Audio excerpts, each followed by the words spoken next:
Cockroach Janata party. ఈ party అయితే ఇప్పుడు సోషల్ మీడియాలో చాలా వైరల్ అవుతుంది. ఇక్కడ ఇదొచ్చేసి ఒక కొత్త పార్టీ. అంటే ఈ పార్టీ వచ్చేసి ఎలక్షన్స్‌లో అయితే నుంచోదు. కానీ ఎవరైతే ఈ దేశానికి పవర్‌లో ఉంటారో, ఎవరైతే ఈ దేశానికి అన్యాయం చేద్దాం అనుకుంటారో, అలాంటి వాళ్ళని ఈ పార్టీ అయితే క్వెషన్ చేస్తుంది. అంటే ఈ పార్టీ వచ్చేసి కేవలం సోషల్ మీడియా వరకే. సోషల్ మీడియాలో ఈ పార్టీ పెట్టగానే బీజేపీ ఇంకా కాంగ్రెస్ ఈ 2 పార్టీస్‌కుండే సోషల్ మీడియా ఫాలోవర్స్ కన్నా ఎక్కువైపోయారు. ఇండియా మొత్తంలో అన్‌ఎంప్లాయ్‌మెంట్‌గా ఎవరెవరున్నారో వారి కోసమైతే ఈ పార్టీ పెట్టారు. ట్విట్టర్‌లో చిన్నగా స్టార్ట్ అయింది. కానీ ఇప్పుడు చూస్తే ఆల్ ఇండియా మొత్తం పాపులర్ అయిపోయింది. అయితే ఈ పార్టీని ఎవరు స్టార్ట్ చేశారు? ఈ పార్టీ యొక్క లక్ష్యం ఏంటి? ఈ పార్టీలో చేరాలంటే ఎలాంటి క్వాలిటీస్ ఉండాలి? సో వీటి గురించి ఈ వీడియోలో అయితే తెలుసుకుందాం. సో టాపిక్ దగ్గరికెళ్ళే ముందు మీరైతే ఒక లైక్ వేసుకోండి. అలాగే సబ్స్క్రైబ్ చేయండి. సో టాపిక్ దగ్గరికి వచ్చేస్తే ఈ ఫోటోలో కనిపిస్తున్నాడు కదా, ఇతని పేరు సూర్యకాంత్. ఇతను వచ్చేసి చీఫ్ జస్టిస్ ఆఫ్ ఇండియా. ఇతనైతే మొన్న ఒక మాట అన్నాడు. మన ఇండియా మొత్తంలో ఎవరెవరు అన్ఎంప్లాయ్మెంట్ గా ఉంటారో వాళ్ళందరినీ కాక్రోచ్ తో పోల్చాడు.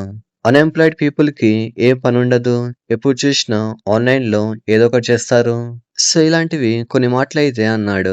సో ఇతను వచ్చేసి ఇలా అనడం చాలా మందికి అయితే నచ్చలేదు.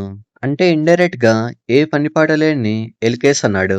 సో దీనిపైన ఫస్ట్ వచ్చేసి ఒక మనిషి అయితే రియాక్ట్ అయ్యాడు. అతని పేరు అభిజిత్. సో ఇతన్ని కాక్రోచ్ పార్టీ ఏదైతే ఉందో దాన్ని స్టార్ట్ చేశాడు. ఇతని బ్యాక్గ్రౌండ్ ఏంటంటే ఇతను ఒకప్పుడు ఆమ్ ఆద్మీ పార్టీలో వాలంటీర్. అంటే ఆమ్ ఆద్మీ పార్టీకి సోషల్ మీడియా టీంలో వర్క్ చేసేవాడు. ఇతని వల్ల ఆమ్ ఆద్మీ పార్టీకి చాలా ఓట్లయితే వచ్చాయి. ఇంకా 2023లో ఆ పార్టీని వదిలేసి అమెరికాకి వెళ్ళిపోయాడు. మళ్ళీ కొన్ని సంవత్సరాల తర్వాత సూర్యకాంత్ అన్న మాటలకి రియాక్ట్ అయ్యాడు. అన్ఎంప్లాయిడ్ పీపుల్ ని కాక్రోచ్ అనడం ఇతనికైతే నచ్చలేదు. సో ఇతను ట్విట్టర్ లో ఒక ట్వీట్ అయితే వేశాడు. ఆ ట్వీట్ లో ఏముందంటే, ఒకవేళ అన్ని కాక్రోచెస్ కలిసికట్టుగా వస్తే ఏం చేస్తారు? సో ఈ ట్వీట్ ని వేసిన తర్వాత కాక్రోచ్ జనతా పార్టీని స్టార్ట్ చేశాడు. ఈ పార్టీని స్టార్ట్ చేసిన కొన్ని గంటలకే ఆల్ ఇండియా మొత్తం పాపులర్ అయిపోయింది. ఇండియాలో ఉండే అన్ఎంప్లాయిడ్ పీపుల్ మొత్తం ఫాలో కొట్టడం స్టార్ట్ చేశారు. ఒక్క రోజులో బీజేపీకి ఉండే ఫాలోవర్స్ ని దాటేసింది. మీరు కూడా చూసే ఉంటారు. ఒక కాక్రోచ్ అయితే సూట్ వేసుకొని ఉంటుంది. సో మన ఇండియాలో ఉండే అన్ఎంప్లాయ్మెంట్ పవర్ ఏంటో చూపించారు. అయితే ఈ కాక్రోచ్ పార్టీ ఏదైతే ఉందో ఈ పార్టీలో చేరాలంటే కొన్ని క్వాలిటీస్ అయితే ఉండాలి.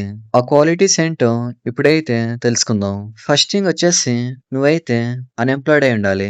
అంటే నీకు ఏ జాబ్ కానీ వర్క్ కానీ లేకుండా ఖాళీగా ఉండాలి.